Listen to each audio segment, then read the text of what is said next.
जय Hind. Welcome to online ज्ञानी classes में फिर से स्वागत है आपका। और ये हमारे हार्ट का ही कंटिन्यूस चल रहा है, और जिसमें हार्ट की जो यूनिट थी वो चैप्टर 15 से आपका यूनिट 5 से 11th क्लास की यूनिट 5 चैप्टर 15 से फ्लूइड एंड सर्कुलेशन, ठीक है ना, उसी चैप्टर का ही कंटिन्यूस है, जिसमें हार्ट हमने पढ़ाया, हार्ट के स्ट्रक्चर के बारे में पढ़ाया, ठीक है, ब्लड के बारे में पढ़ाया। आज जो हमें आर्टियल ब्लड प्रेशर के बारे में, ईसीजी के बारे में पढ़ाया, ये सब सारी चीज़ें हम करा चुके हैं। आज जो हमारा टॉपिक है आर्टियल ब्लड प्रेशर के बारे में है, और इसमें आपको कैसे इसको रेगुलेट किया जाता है उसके बारे में है, माइक्रो सर्कुलेशन के बारे में है, आपका ब्लड वेसल्स के बारे में है, और उनमें हाइपरटेंशन, हाइपोटेंशन और कैसे हाइपरटेंशन क्रिएशन होता है, वो सब सारी चीज़ें। तो इन सब के बारे में आज हम जानने वाले हैं, ठीक है, इस टॉपिक में। तो इसी तरीके से ये क्या है, ये मशीन है, ये कफ है। जब कफ लगाकर किसी के भी पर्सन का ब्लड प्रेशर नापा जाता है, ये स्टेथोस्कोप रखा हुआ है, ठीक है। चलिए शुरू करते हैं। आर्टियल ब्लड प्रेशर होता क्या है? Arterial blood pressure is the defined as the lateral pressure exerted by the column of the blood on the wall of the artery। यानी कि आर्टरीज के ऊपर लगने वाला जो प्रेशर है। आर्टरीज होती कहाँ पर है? हमारी पूरी बॉडी में जो ब्लड का सर्कुलेशन, ब्लड वेसल्स हैं, वो ब्लड वेसल्स तीन तरीके से होती हैं। एक होती है आपकी आर्टियल ब्लड प्रेशर, एक आर्टियल ब्लड वेसल्स, और एक होती है वीनस ब्लड वेसल्स, और एक होता है माइक्रो सर्कुलेशन में आपका कैपिलरीज। यानी कि वेन्स, आर्टरी और कैपिलरी, इन तीन पार्ट्स में डिवाइड रहती है। यानी कि तीनों की अलग अलग प्रॉपर्टी थी, इसलिए तीनों हैं। क्या ये तीनों के तीनों ही ब्लड वेसल्स हैं, ब्लड वेसल्स हैं। और इन ब्लड वेसल्स के अंदर ब्लड जो है सर्कुलेट होता रहता है, हार्ट उसको पंप करता रहता है। ये हमारी बॉडी का सर्कुलेटरी सिस्टम इस तरीके से काम करता है। तो इसी ब्लड वेसल्स के अंदर, ठीक है, वीनस प्रेशर और आर्टेरियल प्रेशर, यानी कि जो ब्लड इन वेसल्स के अंदर बहता है वो उनकी वॉल पर, यानी कि जो वेसल्स, जैसे अगर ये वेसल है, इसके अंदर से जो ब्लड बह रहा है, ब्लड जो उसकी वॉल पर जो एक प्रेशर क्रिएट करेगा, ठीक है ना, उसी को बोलते हैं ब्लड प्रेशर, ठीक है। यहाँ पर जो ब्लड प्रेशर को जो इंडिकेट करता है, यानी ब्लड प्रेशर जो मीनिंग है वो इंडिकेट वीनस ब्लड प्रेशर को नहीं करता, जबकि उसकी जगह पर आर्टियल ब्लड प्रेशर को इंडिकेट किया जाता है। यानी कि हम अगर ब्लड प्रेशर की बात करते हैं तो हम आर्टियल ब्लड प्रेशर की बात करते हैं, ना कि वीनस ब्लड प्रेशर को हम कंसीडर करते हैं। सेम ऐसे ही कि जब हम बीपी की बात करते हैं, या फिर बीपी जब मशीन में जो सिस्टोल और डायस्टोल जो वर्ड लिखा रहता है, वो भी वेंट्रिकल के लिए हम क्लिनिकली उसको कंसीडर करते हैं। यानी क्लिनिकली अगर हम कहें कि सिस्टोल हो रहा है या डायस्टोल हो रहा है, तो सिस्टोल और डायस्टोल एट्रियम में भी होता है और वेंट्रिकल में भी होता है, लेकिन जो हम कंसीडर करते हैं क्लिनिकली वो वेंट्रिकल के लिए डिनोट किया जाता है। सेम ऐसे ही आर्टियल ब्लड प्रेशर भी, यानी कि ब्लड प्रेशर, बीपी अगर बढ़ा हुआ है या बीपी घटा हुआ है, तो वो बीपी एक्चुअल में हार्ट से जो डायरेक्ट ब्लड की सप्लाई जो आर्टरीज में आ रही है उससे हमारा रिलेशन होता है, यानी कि उससे रिलेट करते हैं हम, ठीक है। ये ना कि वीनस से हम उसको रिप्रेजेंट करते हैं। यानी कि वीनस पर भी प्रेशर होता है, ऐसा नहीं कि जो वेन्स होती हैं उन पर ब्लड प्रेशर नहीं होता, उन पर भी प्रेशर होता है, लेकिन उनके प्रेशर को हम कंसीडर नहीं करते, ठीक है। ऐसा क्यों नहीं कि कंसीडर क्यों नहीं करते, बार बार हम कह रहे हैं, ऐसा इसलिए है कि जब हार्ट पंप करता है तो हार्ट पंप करने का मतलब है जब वेंट्रिकुलर सिस्टोल होते हैं, ठीक है, जब कॉन्ट्रैक्शन होता है वेंट्रिकल्स में, तो उनसे ब्लड निकल कर कहाँ जाता है? ब्लड वेसल्स में, और वो ब्लड वेसल्स में जाकर वो ब्लड वेसल में से पूरी बॉडी में सर्कुलेट होता है। तो पूरी बॉडी में ब्लड को पहुंचाने के लिए हमको ज़्यादा ताकत लगानी पड़ती है, यानी हार्ट को ज़्यादा ताकत लगानी पड़ती है। इसीलिए उस ताकत में जो हार्ट एक ताकत लगा रही है, वेंट्रिकल्स हैं वो जो ताकत लगा रहे हैं, उस ताकत की वजह से जब ब्लड पूरे प्रेशर से जब जाता है तो वो वॉल पर काफ़ी ज़्यादा प्रेशर क्रिएट करता है। उसी प्रेशर को अगर वो ज़्यादा प्रेशर हो जाए तो ब्रेन हेमरेज भी हो सकता है ना, कई सारी अलग डिसीजेस हो सकती है, ठीक है, कई सारी अदर प्रॉब्लम भी हो सकती हैं। उसी प्रेशर को इसीलिए मायने रखा जाता है, और वो प्रेशर इसीलिए ज़रूरी भी होता है कि हमारे हार्ट यहाँ पर है, पैरों तक, सिर तक, ऊपर नेगेटिव प्रेशर, नीचे ग्रेविटी के विरुद्ध प्रेशर जो है ऊपर भेजना होता है ब्लड को, तो उसके लिए प्रेशर की जरूरत पड़ती है। जैसे पानी की जो पंप होती है मोटर, अगर उसको जमीन से ऊपर पानी भेजना हो तो उसको कितना ज़्यादा ताकत लगानी पड़ेगी, और वहीं अगर सेम सरफेस पर अगर पानी को भेजना हो तो कम ताकत लगानी पड़ेगी। तो हार्ट को ज़्यादा ताकत लगाने के साथ उसको प्रेशराइज यानी कि कंप्रेस होकर, यानी कि सिस्टोल होकर, कॉन्ट्रैक्शन होकर प्रेशर से ब्लड को बाहर फेंकना पड़ता है। और जब वो बाहर इतनी तेजी से इतना प्रेशर लगाएगा तो जाहिर सी बात है उसके ब्लड, उस प्रेशर को, यानी कि ब्लड जब इतनी तेजी से निकलेगा ब्लड वेसल्स में तो उसके प्रेशर से वो वेसल्स फट भी सकती हैं। तो वो ना ऐसा कुछ हो, रैप्चर्स ना हो, टियर ना हो, उसके लिए उसका प्रेशर जो है मेंटेन करना, ठीक है ना, बहुत ज़रूरी है। अगर वो ज़्यादा हो जाएगा तो नुकसान होगा, फट भी सकती है। लेकिन ऐसा ना हो इसके लिए उसका जो सिस्टम है हमारी बॉडी का वो इस तरीके से रहता है कि वो डीपर पाई जाती है। जितनी भी आर्टरीज होती हैं वो कहाँ है, डीप फेसिया में पाई जाएंगी, जिससे कि उनको वो प्रेशर से फट ना जाए। ठीक है, ठीक है। आते हैं आर्टियल ब्लड प्रेशर, जो कि आर्टियल्स पर लगने वाला प्रेशर, ब्लड से लगने वाले प्रेशर को हम क्या कहते हैं, आर्टियल blood pressure. This pressure is exerted the blood flow through the arteries, यानी कि जो ब्लड फ्लो हो रहा है आर्टरीज के अंदर उसी से ही बनता है। Generally the term the blood pressure refer the आर्टियल blood pressure. ठीक है, arterial blood pressure is the express the in 4 different term. ठीक है ना, आर्टियल ब्लड प्रेशर को हम डिफरेंट 4 टर्म में जो है उसको डिफाइन करते हैं। सिस्टोलिक ब्लड प्रेशर जैसा कि बताया, ठीक है। डायस्टोलिक ब्लड प्रेशर जो कि रिलैक्सेशन के टाइम पर जो प्रेशर जनरली, यानी कि जब हमारा ब्लड हार्ट जो है पंप नहीं कर रहा, सिस्टोल की कंडीशन में नहीं है, रिलैक्स की कंडीशन में, तब भी तो ब्लड वेसल्स के अंदर है, आर्टरीज के अंदर है, तब उस समय प्रेशर क्या होगा वो दिखाता है हमारा diastolic blood pressure. Systolic blood pressure जब हमारा ब्लड जो है, जब हार्ट जो है कॉन्ट्रैक्शन किया, सिस्टोलिक किया, तब उस कंडीशन में ब्लड का जो प्रेशर है आर्टरीज पर कितना ज़्यादा बढ़ गया, तो वो दिखाता है हमारा systolic blood pressure. Pulse pressure क्या दिखाता है कि जो नॉर्मली हम पल्स देखते हैं उस पर कितना प्रेशर है, यानी कि पेरीफ्री में जो ब्लड की सप्लाई है वहाँ पर पहुँचने पर प्रेशर कितना फील हो रहा है, वो हमारा पल्स प्रेशर दिखाता है। मीन्स आर्टियल ब्लड प्रेशर दिखाता है कि पूरी ओवरऑल बॉडी में पैर की जो फीमोरल आर्टरीज हैं या तुम्हारे पैर में एंकल पर जो आर्टरीज हैं, ठीक है, उन सारे, और रेडियल आर्टरी हुई या कैरोटिड आर्टरी हुई, उन सब पर जो प्रेशर है उस प्रेशर का पूरा मीन निकाला जाता है, कितना प्रेशर ओवरऑल पूरी बॉडी में सर्कुलेशन है। ठीक है ना, आर्टरीज में वो मीन हो गया। तो इस तरीके से बीपी, इसको नापने का जो तरीका है वो कैसा है, स्फेग्नोमैनोमीटर के द्वारा इसको नापा जाता है। आर्टियल ब्लड प्रेशर को नापने की जो मशीन है उसको क्या बोलते हैं, स्फेग्नोमैनोमीटर। तो स्फेग्नोमैनोमीटर को बीपी कफ जिसको बोलते हैं, बीपी कफ को उसमें अटैच कर देते हैं आर्म में, और एक इधर बल्ब रहता है उसको जो है स्क्वीज करते रहते हैं, और यहाँ पर जो है मशीन लगी रहती है, इसमें से ज़्यादा प्रेशर, और इस मशीन के अंदर रहता है तुम्हारा मरकरी।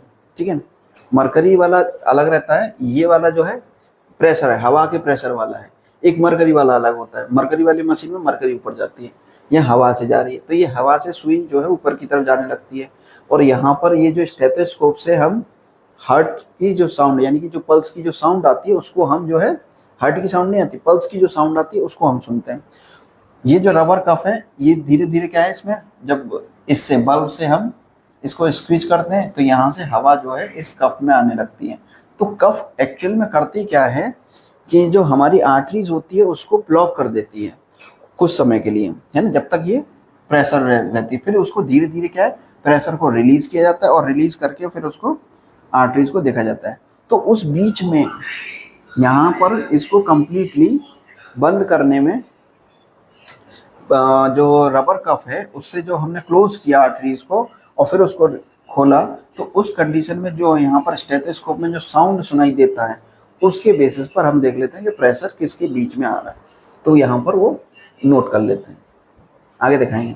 तो जैसे जैसे बीपी कफ को हम उसमें हवा भरते जाते हैं तो उसमें कफ में हवा भरती जाती है, और हवा भरने से यहाँ पर प्रेशर बढ़ने लगता है, और जिससे जो ब्लड का जो प्रेशर है वो भी उस पर पड़ रहा है, तो यहाँ पर एक टेंशन क्रिएट हो जाता है, जैसे बोलते हैं hyper tension, pre hyper tension और हाइपर टेंशन, यानी कि और ज़्यादा टेंशन बढ़ जाती है। यानी कि ब्लड तो निकलना ही चाह रहा है लेकिन बाहर से हमने क्या उसको दबा दिया, तो उसको प्रेशराइज कर देते हैं। तो diastolic pressure is the measure between the beat with the heart is relax, है ना। और सिस्टोलिक प्रेशर कब है? जब हार्ट कॉन्ट्रैक्ट कर रहा है, कॉन्ट्रैक्ट मतलब सिस्टोलिक कर रहा है, कॉन्ट्रैक्शन में है, तब क्या आएगा, हम कह रहे हैं सिस्टोलिक प्रेशर आएगा। और डायस्टोलिक प्रेशर क्या बताएगा कि हार्ट कब रिलैक्स है।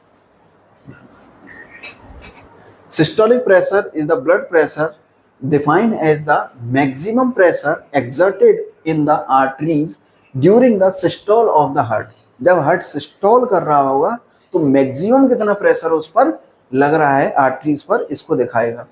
जो कि मैक्सिमम नॉर्मली कितना होना चाहिए, 120, 110 से लेकर 140 तक जो है इसका रेंज रहता है, जिसमें 120 जो है नॉर्मल रहता है। अगर 140 से ऊपर अगर चला जाए, ठीक है, अगर 140 से ऊपर चला जाए तो क्या हुआ, हाइपरटेंशन या हाई बीपी जिसको बोलेंगे, ठीक है।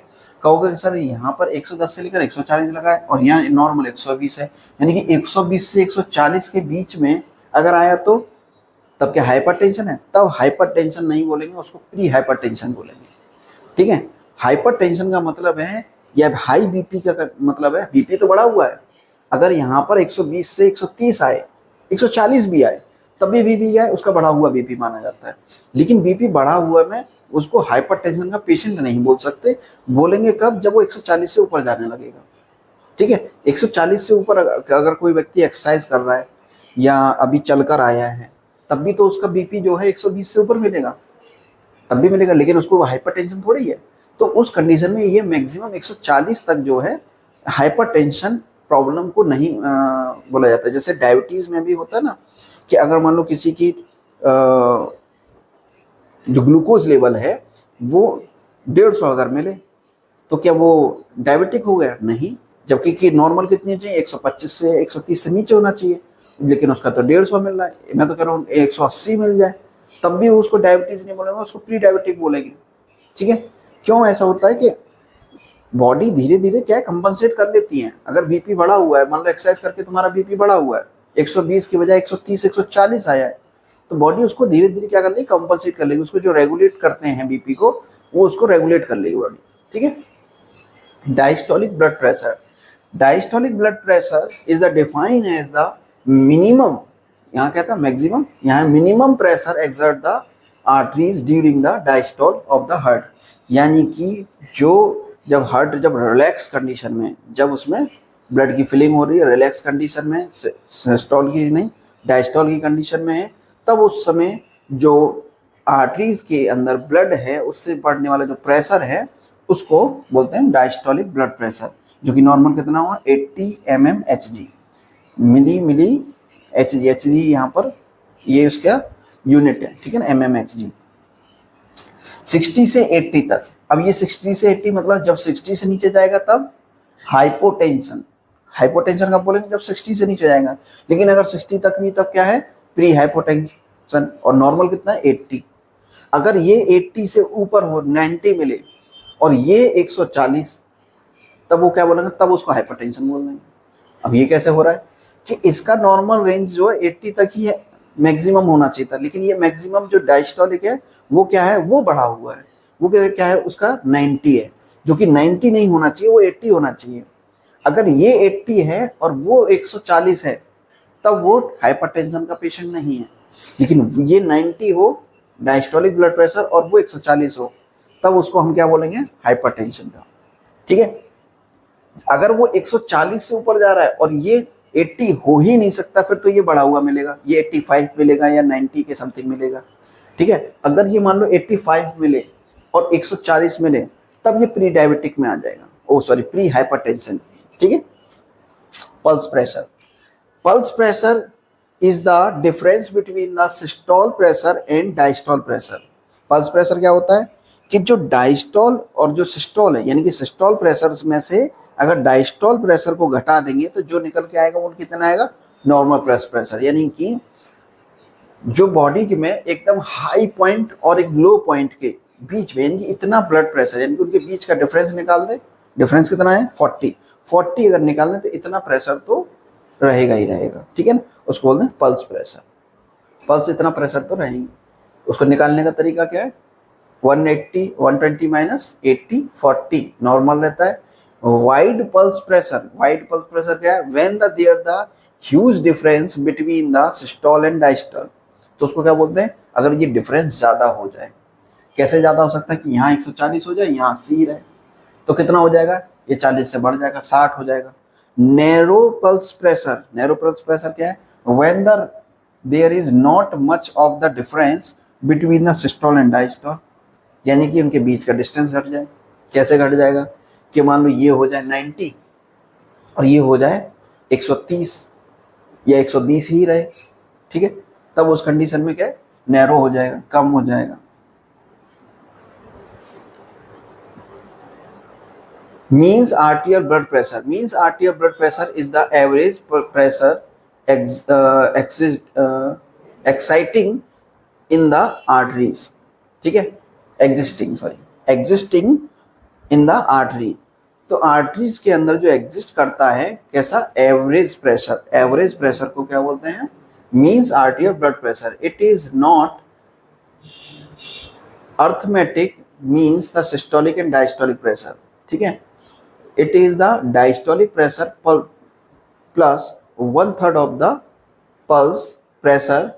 Normal means the आर्टियल blood pressure is the 93, ये 93 रहता है। इसको निकालने का कैलकुलेशन होता है कि मीन्स आर्टियल प्रेशर, डायस्टोलिक प्रेशर जो रहता है उसको प्लस करते हैं 1/3 ऑफ द पल्स प्रेशर। अभी हमने नॉर्मल पल्स प्रेशर कितना देखा था 40, उसका थर्ड 1/3, और जो डायस्टोलिक प्रेशर था 80, उसको प्लस कर देंगे तो इसका निकल आएगा हमारा, क्या निकल के आ जाएगा, मीन्स आर्टियल ब्लड प्रेशर। ये है, इसको कैलकुलेशन करने का तरीका है, नॉर्मल जो मीन्स आर्टियल ब्लड प्रेशर है 70 to 100 तक होता है। इसको निकालने का क्या है, डीबीटी का मतलब है यहाँ पर डायस्टोलिक ब्लड प्रेशर, ये है सिस्टोलिक ब्लड प्रेशर। एक और ये मतलब दूसरा फॉर्मूला है, ये तो इसका है ही फॉर्मूला कि 1/3 of the pulse pressure plus diastolic pressure, ठीक है ना। ये भी है और एक ये भी है कि 2 into डीबीपी यानी कि डायस्टोलिक ब्लड प्रेशर का दुगना और प्लस सिस्टोलिक ब्लड प्रेशर यानी कि 120 का, उसका कर देते हैं 3 से डिवाइड, तो ये डायरेक्ट निकल आता है। इस तरीके से एग्जांपल समझो कि अगर किसी का बीपी 106/70 है, ठीक है, अब 106/70 में ये पेशेंट कैसा है, लो बीपी का पेशेंट है, ठीक है ना, हाई बीपी और लो बीपी का। इस लो बीपी के पर्सन को अगर हम ये देखें इसका मीन्स ब्लड प्रेशर कैसे है, तो इसका डायस्टोलिक ब्लड प्रेशर, इसे ये है इसका सिस्टोलिक ब्लड प्रेशर प्लस दुगना diastolic blood pressure, diastolic blood pressure का दुगना किया और भाग लगाया 3 से, तो ये निकल कर आया इसमें 82 mmHg, ठीक है। Calculation, means आर्टियल pressure increase in the validation of the blood pressure finding in the pregnant women. अगर कोई प्रेग्नेंट वुमेन है तो उसका ये जो नॉर्मल रहता है, नॉर्मल कितना है इसका 93, ये इससे ज़्यादा मिल सकता है। अगर हम ब्लड प्रेशर के नॉर्मल की बात करें तो इन्फेंट में जैसे नॉर्मल एडल्ट में कितना होता है 120/80 mmHg, ये नॉर्मल ब्लड प्रेशर है किसका, एडल्ट का। लेकिन अगर बच्चों की बात करें इन्फेंट में 0 से 12 महीने के, तो उसमें क्या रहता है, सिस्टोलिक जो रहता है 75 से 100 और डायस्टोलिक प्रेशर 50 से 70, ठीक है। और टॉडलर में जो घुटनों से चलते हैं बच्चे, 1 से 5 साल के जो बच्चे रहते हैं उनमें उनको टॉडलर बोलते हैं, और उनका रहता है 80 to 110 सिस्टोलिक प्रेशर और 50 to 80 डायस्टोलिक, ठीक है, यानी कि 110/80 ऐसे। और जो स्कूल एज वाले बच्चे होते हैं उनका 120/80, और जो एडल्सेंट होते हैं यानी कि बुढ़ापे में, यानी बूढ़े जो बच्चे होते हैं, मतलब बूढ़े बच्चे कहाँ होते हैं, बूढ़े जो होते हैं उनका होता है 140 to 90, ठीक है ना, उनका प्रेशर बढ़ जाता है। वहीं अगर अदर एनिमल्स में भी देखें तो उनका भी बड़ा इंटरेस्टिंग है, ये इनकी हार्ट बीट लिखी हुई है, ये इनका सिस्टोलिक प्रेशर लिखा हुआ है, ये इनका डायस्टोलिक प्रेशर लिखा हुआ है, ठीक है, और ये इनकी हार्ट बीट है। सबसे ज़्यादा हार्ट बीट किसकी है, माइस की, चूहे की, 580 से लेकर 680, और किसी की है इतनी नहीं, सबसे ज़्यादा इसी की है। सबसे ज़्यादा क्या है, चूहे की हार्ट बीट, यानी कि 1 मिनट में कितनी बार 580 से लेकर 680 बार उसका दिल धड़कता है, ठीक है। लेकिन प्रेशर वही 120/75 है ना। सबसे ज़्यादा अगर देखा जाए तो प्रेशर किसका है, सबसे ज़्यादा प्रेशर है इसमें 140/90 गिनी पिग का, गोट का, इनका प्रेशर ज़्यादा है। बाकी सबका प्रेशर कम है। इसका भी है, रेट्स का भी प्रेशर ज़्यादा है ना। ठीक, अब देखते हैं किस तरीके से इसको जो है मेजर किया जाता है ब्लड प्रेशर को। ब्लड प्रेशर को मेजर करने का जो तरीका है, यानी कि जो टेक्निक है, वो टेक्निक कैसे रहती है। जो हमारा जो बीपी कफ रहता है, उसको बीपी कफ को लगाया, मैनुअल वाला आजकल तो वो आ रहा है, डिजिटल आ रहा है, बटन दबाओ, बीपी कफ लगा के बटन दबा दो, अपने आप ही ब्लड प्रेशर सिस्टोलिक डायस्टोलिक भी देगा और पल्स रेट भी देगा, सारी चीज़ निकाल के दे देगा। लेकिन जो मैनुअली वाला होता है, उसमें बीपी कफ को लगाए, राइट हैंड में लगाओ चाहे लेफ्ट हैंड में लगाओ, ठीक है। बस फर्क से ध्यान देना है कि उसका जो ये कफ वाला जो पोर्शन है, ये ऊपर की तरफ रहे, ठीक है ना, जो प्रेशर जैसे दे रहे हैं। और हाथ जो है सीधा रहना चाहिए टेबल पर, और इस तरीके से जो है बीपी कफ लगाकर आर्म में, और फिर उसमें कप से, जैसे एयर वाल्व से, ये एयर वाल्व है, उसको क्या करते हैं, टाइट कर दिया जाएगा। एयर वाल्व अगर टाइट नहीं रहेगा तो आप कितना भी दबाएंगे, वहाँ से प्रेशर, हवा जो है कफ में जाएगी नहीं। तो कफ को अटैच करने के बाद, एयर वाल्व को जो है टाइट करने के बाद, इसको स्क्विच करेंगे बल्ब को, ठीक है। तो ये जो कफ है, इसमें क्या रहेगा ना, बल्ब हवा जाने लगेगी, और ये धीरे धीरे क्या होने लगेगा, इसमें जब हवा जाएगी तो यहाँ पर ये जो मरकरी रहती है, ये ऊपर की तरफ जाने लगेगी। और उस तभी ही तुरंत ही क्या करना है, जब इसमें इसको टाइट कर रहे होंगे, तो एक जो है यहाँ पर स्टेथोस्कोप का ईयरपीस रखकर, ठीक है ना, तो यहाँ पर जो है वो रखेंगे स्टेथोस्कोप, और उसको जो है साउंड उसका सुनेंगे। तो जब साउंड सुनेंगे, तो जैसे ही हम उसमें प्रेशर जो है बढ़ाते जाएंगे, तो एक टाइम वो आएगा जहाँ पर हमको साउंड सुनना जो है बंद हो जाएगा, ठीक है ना, एकदम साउंड सुनना, आर्टरीज इज क्लोज, यानी कि साउंड आना बंद। जिस समय साउंड आना बंद हो गया, ठीक है, फिर उसके बाद उसको धीरे धीरे एयर वाल्व को क्या है, खोलना शुरू करेंगे, ठीक है। जैसे जैसे खोलना शुरू करेंगे, तो इसमें हमको साउंड जो है, पहला साउंड सुनाई देगा। जैसे ही पहला साउंड सुनाई देगा, तुरंत हम उसको दिमाग में नोट कर लेंगे कि हमको पहला साउंड जो है 120 पे सुनाई दिया, 130 पे सुनाई दिया, या 140, जिस पर भी सुनाई दिया हमको, वो साउंड जो हमको इसमें सुनाई देगा, पहला साउंड, वो हम नोट कर लेंगे अपने दिमाग में। 120 हो या 130 हो या जो भी रहे, ठीक है। अगर वो 120 पर हमें साउंड, पहला साउंड सुनाई दिया, फिर उसके बाद धीरे धीरे जो यहाँ एयर वाल्व है, उसको जो है खोलते जाएंगे, और धीरे धीरे उसको इस तरीके से सुनते जाएंगे। जैसे ही पहला साउंड सुनाई दिया खोलने पर, 120 पर सुनाई दिया, 130 पर, उसको नोट कर लेंगे अपने दिमाग में। फिर उसके बाद फिर धीरे धीरे ये रिलीज करते ही जाएंगे। ये रिलीज करते करते जब जो साउंड है, जैसे ही वो जो साउंड आ रहा है, अब लगातार साउंड आएगा, पहले साउंड के बाद साउंड आ ही रहा है, फिर एक टाइम आएगा साउंड आना बंद हो जाएगा। जैसे ही साउंड आना बंद हो, फिर वो दूसरा वाला नोट कर लेंगे, वो हमारा डायस्टोलिक होगा। फिर जैसे ही डायस्टोलिक होगा, फिर उसके बाद रिलीज कर दो, कोई दिक्कत नहीं, फिर हो गया। तो यानी कि पहला साउंड जहां सुनाई दे रहा है, और फिर जहां साउंड आना बंद हो जाए, ठीक है, वो दोनों पॉइंटों को हम नोट कर लेते हैं। जहां पहला साउंड सुनाई देता है, वो हमारा सिस्टोलिक प्रेशर होता है, और जहां पर हमारा साउंड आना बंद हो जाता है, वो हमारा डायस्टोलिक प्रेशर होता है। क्लियर? इस तरीके से normal blood flow, no occlusion the blood flow, ठीक है, यानी कि कोई उसमें ऑक्लूजन नहीं है, किसी प्रकार का कोई रुकावट नहीं है, ब्लड फ्लो हो रहा है। जब हम उसमें ऑक्लूजन पैदा कर रहे हैं, यानी कि उसको रोक दे रहे हैं, किससे, बीपी कफ में प्रेशर देकर, तो उसमें क्या है, जब प्रेशर देकर बंद कर दिया, तो उसमें कोई साउंड ही नहीं आएगा, जैसा कि यहाँ पे लिखा हुआ है, नो साउंड, ठीक है ना, आर्टरी क्लोज हो गई। फिर जब उसको रिलीज करेंगे, तो सिस्टोलिक प्रेशर की वजह से कफ प्रेशर जो है थोड़ा थोड़ा क्या होने लगेगा, सिस्टोलिक प्रेशर बढ़ने लगेगा, कफ प्रेशर घटने लगेगा। तो जब कफ प्रेशर कम कर रहे हैं हम धीरे धीरे, उसका जो वाल्व को खोलकर, तो जो साउंड सुनाई दे रहा है, हियर द पल्स, तो पहली पल्स जो सुनाई दी, वो हमने नोट कर ली। फिर उसके बाद जो जैसी पल्स सुनना बंद हो गया, वो हमने नोट कर लिया। तो इस तरीके से हम देख लें कौन कौन से फैक्टर्स हैं जो कि ब्लड प्रेशर, आर्टियल ब्लड प्रेशर को क्या करते हैं, इफेक्ट करते हैं। उनमें भी लोकल फैक्टर कौन कौन से हैं। लोकल फैक्टर में आर्टियल ब्लड प्रेशर को डायरेक्टली प्रोपोर्शनल रहते हैं, यानी कि कार्डिक आउटपुट अगर ज़्यादा होगा तो ब्लड प्रेशर ज़्यादा होगा, कार्डिक आउटपुट कम होगा तो ब्लड प्रेशर कम होगा। ये कैसे हैं, डायरेक्टली प्रोपोर्शनल है। हार्ट रेट अगर बढ़ जाएगा तो प्रेशर बढ़ जाएगा, यानी कि हार्ट रेट बढ़ेगा तो बार बार जो है कॉन्ट्रैक्शन होगा, बार बार कॉन्ट्रैक्शन हो तो ज़्यादा ब्लड बाहर आएगा, कार्डिक आउटपुट भी बढ़ेगा, और ज़्यादा हार्ट रेट होने से कार्डिक आउटपुट बढ़ जाएगा तो ब्लड प्रेशर बढ़ जाएगा। पेरिफेरल रेजिस्टेंस, पेरिफेरल रेजिस्टेंस का मतलब है कि जो रेजिस्टेंस यानी कि बाहर की तरफ जो यानी पेरिफेरी में जो ब्लड जा रहा है वो बढ़ने लगेगा, तो पीछे से हार्ट बार बार जो जा रहा है, और प्रेशर तो यानी कि आगे जो ब्लड है, पीछे से अगर हम आगे से हमने ब्लड रोक लिया और पीछे से प्रेशर आ रहा है तो यहाँ पर क्या आने लगेगा, प्रेशर बढ़ने लगेगा। तो ये पेरिफेरल रेजिस्टेंस, जैसे जैसे बढ़ेगा ब्लड प्रेशर बढ़ेगा। ब्लड वॉल्यूम, ब्लड का अगर वॉल्यूम बढ़ता जाएगा तो प्रेशर बढ़ता जाएगा, ब्लड का वॉल्यूम कम होता जाएगा तो प्रेशर घटता जाएगा।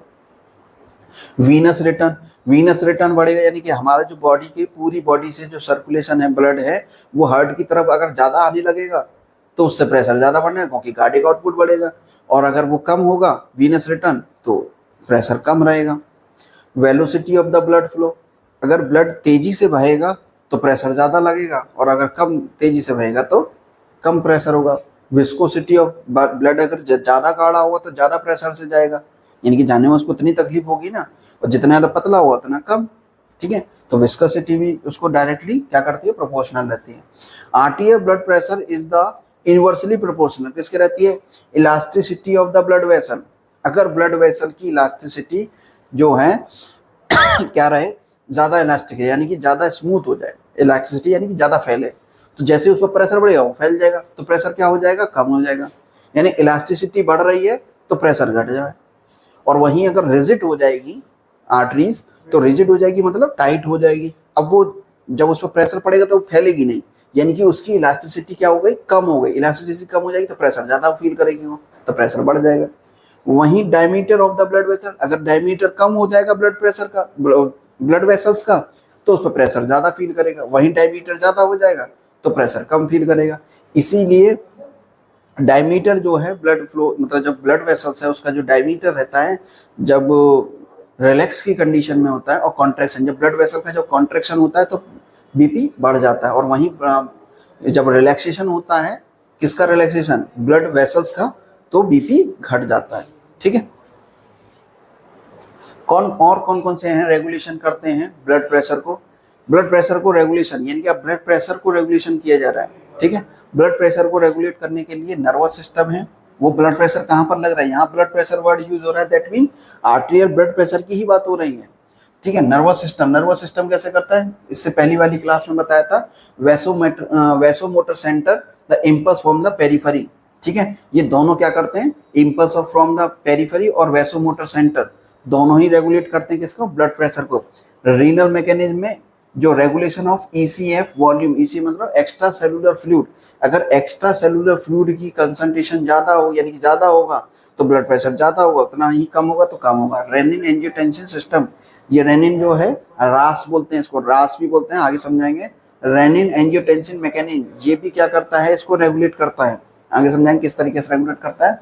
हार्मोनल मैकेनिज्म, अगर हार्मोन जो है, वैसो कंस्ट्रिक्टेड हार्मोन या वैसो डायलेशन हार्मोन, जो वैसो कंस्ट्रिक्टेड हार्मोन है वो क्या करेंगे, वैसो कंस्ट्रिक्टिव, यानी कि वेसल्स को कंस्ट्रिक्ट करेंगे, कंस्ट्रिक्ट मतलब उसके जो ब्लड वेसल्स हैं उनको क्या करेंगे, सिकोड़ेंगे, जब सिकोड़ेंगे तो प्रेशर बढ़ने लगेगा, और वहीं वैसो डायलेशन अगर हार्मोन होंगे तो वो उनको फैलाएंगे और इलास्टिसिटी को बढ़ा देंगे, यानी कि उसको ज़्यादा फैलने लगे तो उसमें प्रेशर कम फील करेगा, ठीक है। वहीं अगर लोकल मैकेनिज्म की बात करें तो वैसो कंस्ट्रिक्टर और वैसो डायलेटर लोकल मैकेनिज्म है, ठीक है, वो हार्मोनल था। ये क्या है, ये है कीमो रिसेप्टर और बैरो रिसेप्टर, कहाँ पाए जाते हैं, कैरोटिड आर्टरीज में, ठीक है। जो यहाँ से अरोटा से निकलने वाली जो कैरोटिड आर्टरी होती है वहाँ पर बैरो रिसेप्टर्स पाए जाते हैं। वो रिसेप्टर जो है इंफॉर्मेशन भेजते हैं किसको, हाइपोथैलेमस को, ठीक है। कीमो रिसेप्टर और तुम्हारे बैरो रिसेप्टर, ठीक है। और एरिया 13 कॉर्टेक्स में, जो कि इससे पहले वाले चैप्टर में, इसमें पहली वाली वीडियो में मैंने इसके बारे में पूरा डिस्कशन किया है कि किस तरीके से ये काम करता है। ये जो तुम्हारा बैरो रिसेप्टर है और कीमो रिसेप्टर है, जिसमें मैंने यहाँ पर वैसो मोटर सेंटर और इम्पल्स के बारे में, यानी कि हार्ट का जो रेगुलेशन है कि कौन कौन उसको रेगुलेट करता है, किस तरीके से रेगुलेशन होता है नर्वस सिस्टम के थ्रू और हार्मोनल के थ्रू, उसमें पूरा एक्सप्लेन किया है। ये है तुम्हारा टेक्सचर सॉलिटरी, वही उसी के बारे में ब्लड प्रेशर कि बैरो रिसेप्टर कैसे करता है कि इंक्रीज द ब्लड प्रेशर, जो कि वेगल टोन को घटाता बढ़ाता है, वहां पर पूरा डिस्कशन किया है। ठीक है, कि इंक्रीज द ब्लड प्रेशर कब होगा, इंक्रीज द ब्लड प्रेशर कि जब ब्लड प्रेशर ज्यादा है तो बैरो रिसेप्टर उसमें से क्या हो जाएगा, स्टिमुलेट हो जाएंगे, जो कि इम्पल्स करेंगे 10th और 9th कौन सी है, ग्लोसोफेरेंजियल नर्व, क्रेनियल और वेगस नर्व, उसको जाएगा। तो यहाँ पर न्यूक्लियस टेक्टर सोलेटरी, तो वो क्या करेंगे, inhibition of the vaso constructor area, तो वो क्या कर देंगे, इनिबिट कर देंगे वैसो कंस्ट्रक्टर एरिया को, और जिससे क्या हो जाएगा, decrease the vaso motor tone. जब वैसो मोटर टोन डिक्रीज हो जाएगी तो dilation of the blood pressure हो जाएगा, जिससे ब्लड प्रेशर नॉर्मल हो जाएगा। वहीं दूसरी तरफ क्या करेंगे, अगर स्टिमुलेशन होगा वैसो डायलेटर एरिया में, तो वैसो डायलेटर एरिया से वेगल टोन इंक्रीज हो जाएगी, ब्रेडिकार्डिया हो जाएगा, ब्लड प्रेशर नॉर्मल हो जाएगा। ये इस तरीके से काम कर रहा है। ठीक है, वहां भी डिटेल में इसी चीज को और समझाए हैं। ये है renin angiotensin system. Renin angiotensin system किस तरीके से काम करता है, आइए देखो कि decrease the blood pressure the stimulation the jugular juxtaglomerular aperture. Juxtaglomerular aperture ये कहाँ पाया जाता है, जक्स्टाग्लोमेरुलर अपर्चर नेफ्रॉन के जो ग्लोमेरुलस होता है उसके ऊपर है ना, वहां पर जहां पर इफरेंट और एफरेंट और इफरेंट आर्टरीज आते हैं, वहां पर जहां पर ये मिलते हैं वहां पर पाया जाता है जक्स्टाग्लोमेरुलर अपर्चर, वहां से रिलीज होता है रेनिन। ठीक है, ये रेनिन कब रिलीज हो रहा है, जब ब्लड प्रेशर डिक्रीज हो रहा है। तो ये जो रेनिन एंजियोटेंसिन सिस्टम है ये किसके लिए है, ड्रॉप द ब्लड प्रेशर। जब ब्लड प्रेशर डिक्रीज हो रहा होगा, कम हो रहा होगा, तो उसको बढ़ाने का काम करेगा। ठीक है, अब जब हमारी बॉडी में नॉर्मली हमारा ब्लड प्रेशर अगर कम हो रहा है तो उसको बढ़ाने के लिए हमारी बॉडी में कौन सा सिस्टम लगा हुआ है, रेनिन एंजियोटेंसिन सिस्टम। अगर हमको बीपी किसी का बढ़ा हुआ है तो अगर इस सिस्टम को हम रोक दें कुछ समय के लिए, ठीक है, इसको इनहिबिट कर दें, इसको इनहिबिट कैसे करेंगे अभी आगे बताऊंगा, कि अगर इसको इनहिबिट कर दें तो बीपी को क्या कर सकते हैं, कम कर सकते हैं। पॉइंट समझ में आ रहा है, क्योंकि ये क्या करता है, बीपी को बढ़ाने का काम करता है। और अगर किसी हाइपरटेंशन पेशेंट है तो उसका ये सिस्टम क्या कर दो, बंद कर दो, तो उससे जो है बीपी उसका बढ़ेगा ही नहीं। लेकिन अगर किसी का बीपी बढ़ाना हो तो इसको तेज कर दो तो ये बढ़ने लगेगा। ठीक है, तो रेनिन जो है जक्स्टाग्लोमेरुलर अपर्चर से क्या होता है, रेनिन रिलीज होता है। अगर ये रेनिन रिलीज ना हो, अगर ये रेनिन रिलीज क्या जो है ज्यादा होने लगे, रेनिन अगर रिलीज ही ना हो तो उस कंडीशन में क्या होने लगेगा कि बीपी फॉल करने लगेगा, और अगर ज्यादा रिलीज होने लगे तो बीपी बढ़ने लगेगा। एक तो ये है, एक तो इस रेनिन को रेगुलेट किया जा सकता है। ये रेनिन करता क्या है, तो ये रेनिन क्या करता है, एंजियोटेंसिनोजेन, जी कहाँ से रिलीज हो रहा है, ये लीवर से रिलीज हो रहा है। एंजियोटेंसिनोजेन जो है उसको कन्वर्ट करता है एंजियोटेंसिन फर्स्ट में। ये जो एंजियोटेंसिन फर्स्ट है ये रिलीज कहाँ से हो रहा है, एंजियोटेंसिनोजेन लीवर से, इसको कन्वर्ट कौन कर रहा है, रेनिन। किस में कन्वर्ट कर रहा है, एंजियोटेंसिन फर्स्ट में। अब ये जो एंजियोटेंसिन फर्स्ट है ये पूरी ब्लड में आराम से घूमता रहेगा, लेकिन इनएक्टिव है, अभी कुछ नहीं कर सकता, अभी ये ब्लड प्रेशर या किसी भी चीज में कोई काम नहीं आएगा। लेकिन एसीई, ठीक है, एंजियोटेंसिन कन्वर्टिंग एंजाइम, ठीक है, ये जो एंजाइम है यानी कि एंजियोटेंसिन को कन्वर्ट करेगा किसमें, एंजियोटेंसिन सेकंड में, इसलिए इसका नाम है एंजियोटेंसिन कन्वर्टिंग एंजाइम। ये एंजाइम क्या करता है, एंजियोटेंसिन फर्स्ट को एंजियोटेंसिन सेकंड में कर देता है। फर्स्ट और सेकंड में फर्क सिर्फ इतना है कि सेम ही कंपाउंड है, लेकिन बस ये इनएक्टिव है और ये एक्टिव फॉर्म है। अब ये एक्टिव होते क्या करने लगेगा कि ये जो एंजियोटेंसिन सेकंड है, ये एंजियोटेंसिन सेकंड एंजियोटेंसिनोजेन ये वैसो कंस्ट्रिक्टर का काम करता है। ठीक है ना, वैसो कंस्ट्रिक्टर यानी कि जहां जहां पर ब्लड वेसल्स होगा वहां पर क्या करेगा, उसको कंस्ट्रिक्ट करने का काम करना शुरू कर देगा।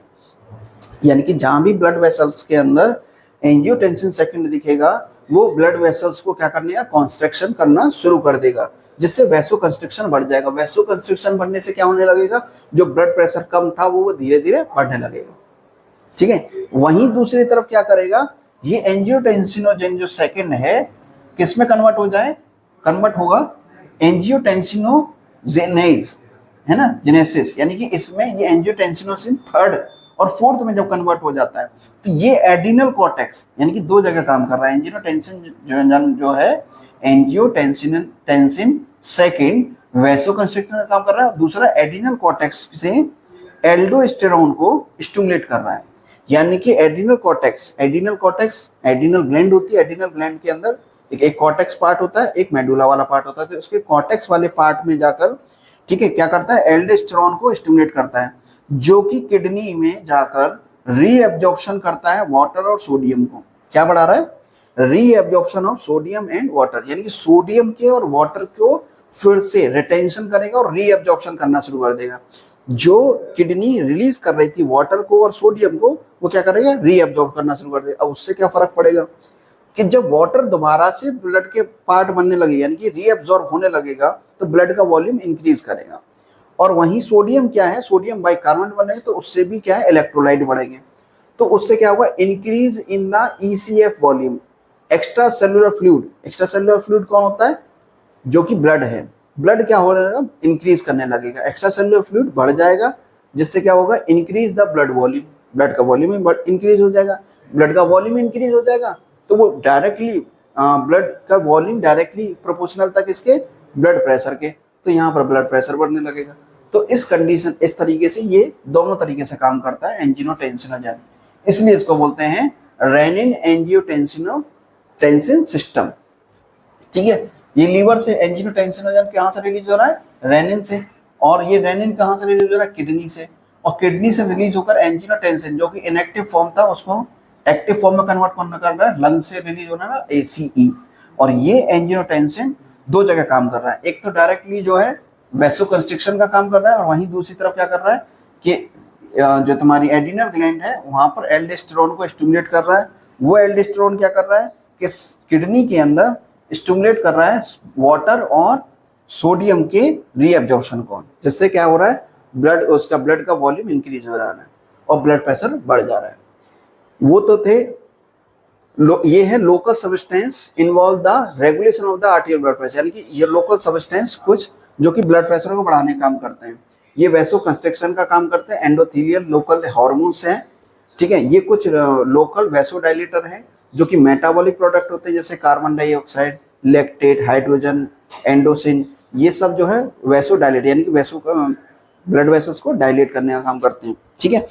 तो ये सब जो हैं, जैसे नाइट्रिक ऑक्साइड हुआ, ठीक है, एंडोथेलियल कॉन्स्ट्रिक्टेड फैक्टर, और ये एंडोथेलियल रिलैक्सिंग फैक्टर, ठीक है ना, ये रिलैक्सिंग फैक्टर है endothelial. Hormone involve the regulation, कौन कौन से हार्मोन्स हैं जो कि ब्लड प्रेशर को बढ़ाने और घटाने का काम करते हैं। तो hormone increase the आर्टियल blood pressure, बढ़ाने का काम कौन कर रहा है, adrenaline, nor adrenaline, thyroxine, aldosterone, vasopressin, angiotensin, serotonin. कहाँ से रिलीज होते हैं, ये देखिए, एड्रेनालिन कहाँ से रिलीज हो रहा है, एड्रिनल ग्लैंड से, ठीक है। नॉन एड्रेनालिन कहाँ से रिलीज हो रहा है तुम्हारा, ये भी एड्रिनल ग्लैंड से। थायरॉक्सिन कहाँ से रिलीज हो रहा है, तुम्हारे थायराइड ग्लैंड से।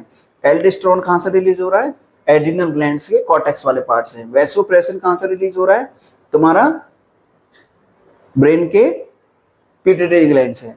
एंजियोटेंसिन कहाँ से रिलीज हो रहा है, लीवर से।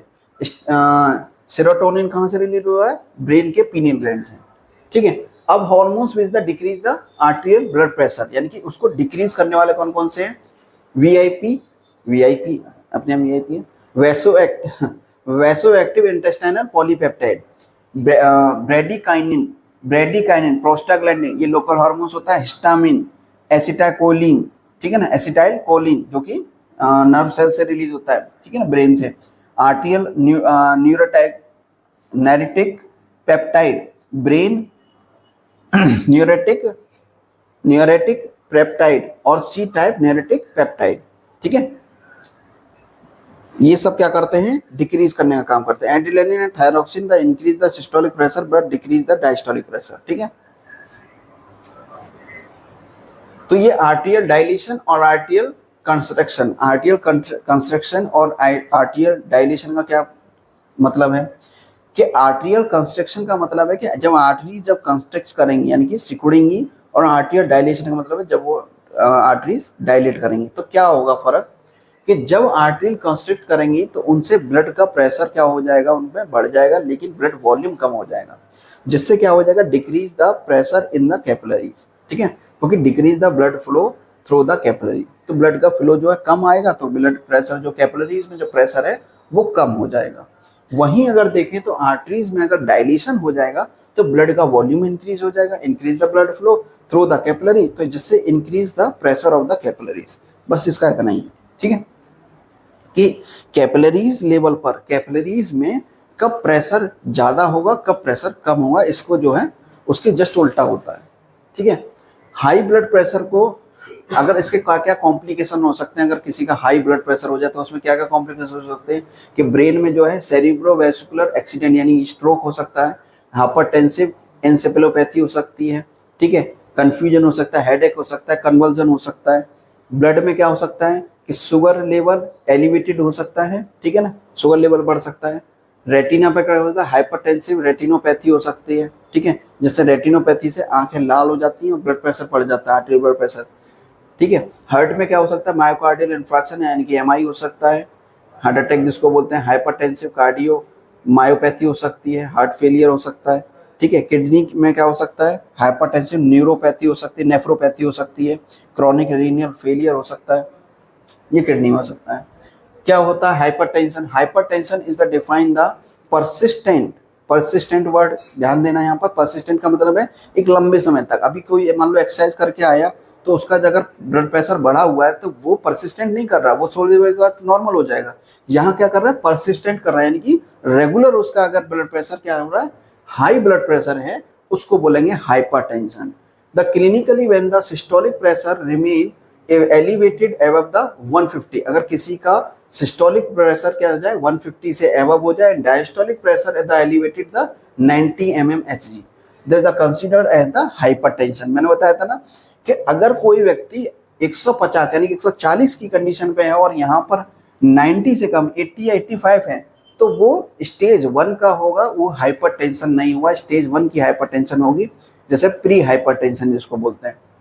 The hypertension divided into two type, primarily hypertension या essential hypertension and secondary hypertension। जो primarily hypertension है वो कम वाला hypertension होता है, यानी कि वो 150 और 90 से नीचे वाला, और जो secondary वाला है वो 150 और 90 से ऊपर वाला, ठीक है। सेम ऐसे हाइपोटेंशन है, hypotension is the low blood pressure when the systolic pressure is the less than 90 and it is the considered the hypotension. जब 90 से नीचे जाने लगे,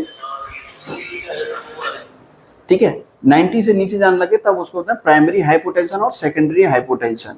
कॉज कौन कौन से हो सकते हैं, myocardial infarction, hypoactivity of the pituitary gland, hypoactivity of the adrenal gland, क्योंकि इनसे पिट्यूटरी ग्लैंड और एड्रिनल ग्लैंड से निकलने वाले जो हार्मोन्स थे वो क्या करते हैं, ब्लड प्रेशर को बढ़ा रहे थे, तो वो हाइपोएक्टिविटी यानी कम काम करेंगे तो ब्लड प्रेशर कम हो जाएगा। ट्यूबरक्लोसिस हो जाए, नर्वस डिसऑर्डर हो जाए, यानी कि नर्व सेल से निकलने वाली जो नर्व्स थी उनकी एक्टिविटी कम हो जाएगी तो वैसे ही हाइपोटेंशन में चला जाएगा। तो ये सब चीजें रहती हैं। अब बात करते हैं पल्स रेट की।